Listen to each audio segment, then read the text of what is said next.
We begin tonight with the Omicron variant as the state of Texas prepares for the first reported cases here. The new coronavirus variant continues to spread across the country. Cases already reported in at least 8 states. There's still a lot of question marks around the Omicron variant, and a lot of that is because health leaders just haven't known about it long enough to know how this variant is going to impact us. KVUE's Molly Oak spoke with a member of the Texas Medical Association's COVID-19 task force who says some details they've learned are worrisome. Hi, Molly. Yeah, Quita, the Texas Department of State Health Services says it continues to monitor for the Omicron variant in Texas. While there haven't been any reported cases just yet, Dr. Mark Casanova says to go ahead and assume the Omicron variant is here.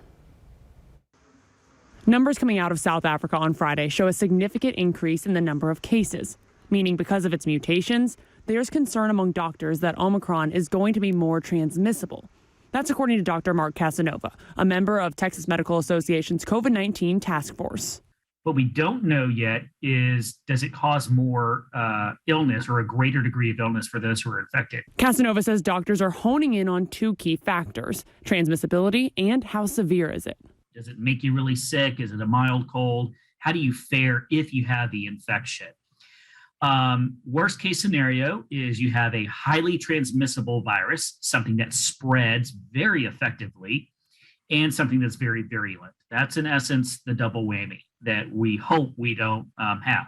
The other thing doctors are worried about? When we look at the mutation profile, there's a strong suggestion that it will break through or in essence pose a real threat to infection in those who had been previously infected. So in other words, for a person to say, I had COVID, I came through it okay, that was in the summer of 2020, I would not hedge bets that you carry any significant protection or meaningful protection against Omicron. As for those vaccinated, Casanova says there's a chance we may be losing some protection from the vaccine. We still feel that vaccines are holding the line.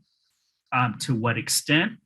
That's where we need probably 2 weeks of real life, real world data to crunch those numbers and see what the effect is. Unfortunately, it's still a game of wait and see. Now let's talk about that 2-week time frame that Dr. Casanova mentioned. He says they need 2 weeks because that's how things naturally unfold. People get infected, the virus spreads, then doctors analyze who's getting infected more and to what degree.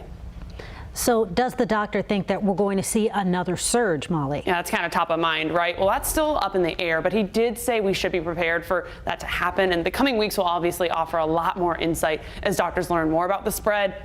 Bad news is we're kind of back to going really in on wearing masks, washing hands, and just being careful as doctors still learn more about the Omicron variant. Quita? All right, Molly Oak here in our studio. Molly, thank you.